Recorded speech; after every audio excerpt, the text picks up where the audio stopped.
मंडळी, आज आपण बनवलेली ही कोथिंबीर वडी पहा. खूप छान कुरकुरीत तर आहेच, पण ही छान जाळीदार आणि एकदम हलकी फुलकी सुद्धा तयार झाली आहे. कोथिंबीर वडी आपण पारंपरिक पद्धतीनेच तयार करून घेतली आहे, पण ह्यामध्ये मी असा एक सिक्रेट पदार्थ वापरलाय ज्यामुळे वडीला छान जाळी पडून ती एकदम हलकी फुलकी तयार होते. या वडीमध्ये तुम्हाला कोथिंबीर जास्तीत जास्त वापरून एकदम परफेक्ट टेक्स्चर कसं आणता येईल हे मी सोप्या पद्धतीत सांगितलंय. त्यामुळे व्हिडिओ शेवटपर्यंत पहा आणि चॅनलला अजून सबस्क्राईब केलं नसेल तर पटकन सबस्क्राईब करून घ्या.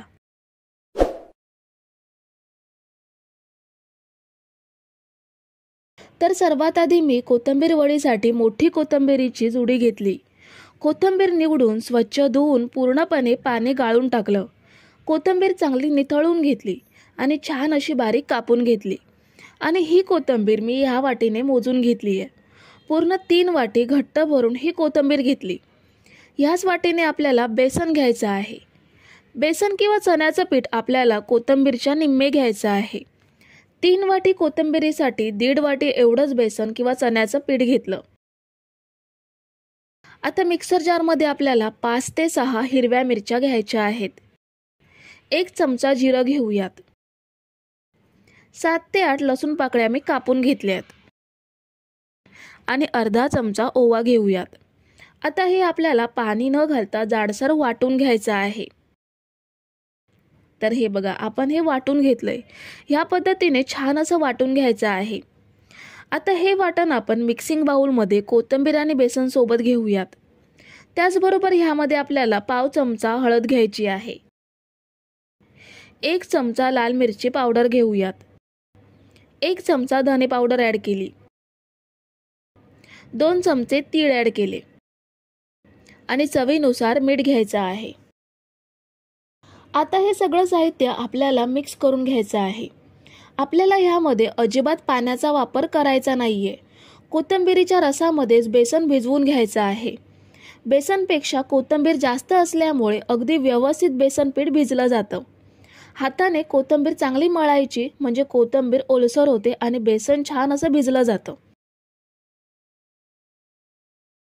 तर हे बघा, पाण्याचा अजिबात वापर न करता बेसन मी कोथिंबीरीच्या रसामध्येच व्यवस्थित भिजवून घेतली आहे. आता कोथिंबीर वडीला छान जाळी पडण्यासाठी आणि एकदम हलकी फुलकी होण्यासाठी मी नेहमी ही ट्रिक वापरते. इथे मी इनोचं अर्ध पॅकेट वापरणार आहे. पूर्ण पॅकेट वापरायचं नाहीये. ह्या पॅकेटमधला अर्धा इनो वापरून झालाय. अर्धा इनो शिल्लक आहे, तो मी इथे ॲड केला आणि हा व्यवस्थित ह्यामध्ये मिक्स करून घेऊयात. इनो मी ह्या मिश्रणामध्ये व्यवस्थित मिक्स करून घेतला. आता हे आपण एका प्लेटमध्ये घेऊयात. इथे ह्या प्लेटला मी तेल लावून घेतलंय. ह्यामुळे वड्या प्लेटला चिकटून राहणार नाहीत. अगदी सहज प्लेटपासून सेपरेट होतील. संपूर्ण मिश्रण प्लेटमध्ये घेऊन आपल्याला हे मिश्रण एक समान प्लेटमध्ये पसरवून घ्यायचं आहे.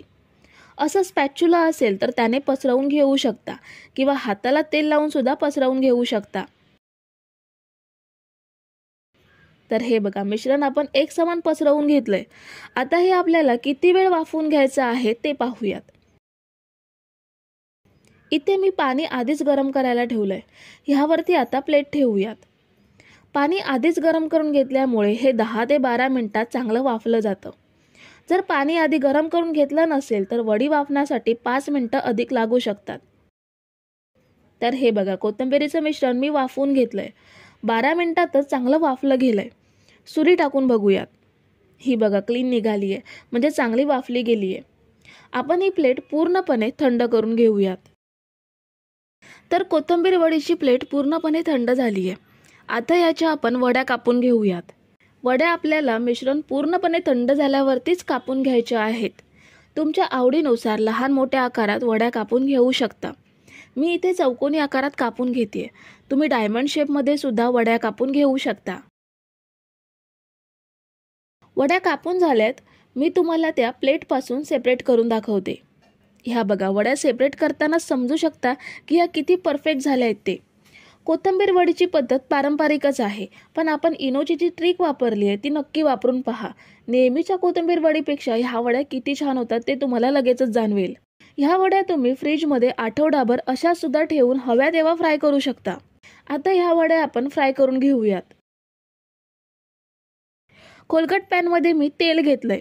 तेल चांगलं कडकडीत गरम करून घ्यायचं आणि वड्या तेलात सोडायच्या. वड्या आपल्याला मीडियम टू हाय फ्लेमवरतीच तळून घ्यायच्या आहेत. वड्या चांगल्या वाफलेल्या आहेत.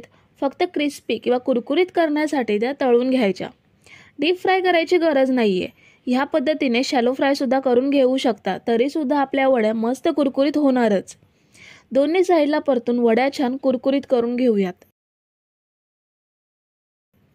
छान सोनेरी रंगात ह्या वड्या तळल्या गेल्या की तेल नितळून आपण या बाहेर काढून घेऊयात. तर सगळ्या वड्या मी फ्राय करून घेतल्यात. खूप छान कुरकुरीत खमंग कोथिंबीर वड्या तयार करून घेतल्या आहेत. नानखटाईची वरची बाजू जशी चमकते तशीच आपल्या कोथिंबीर वड्याची सुद्धा वरची बाजू छान चमकदार झाली आहे. ह्या वड्या तुम्ही संध्याकाळी चहासोबत खाऊ शकता, स्टार्टर म्हणून खाऊ शकता किंवा जेवणामध्ये तोंडी लावण्यासाठी सुद्धा खाऊ शकता.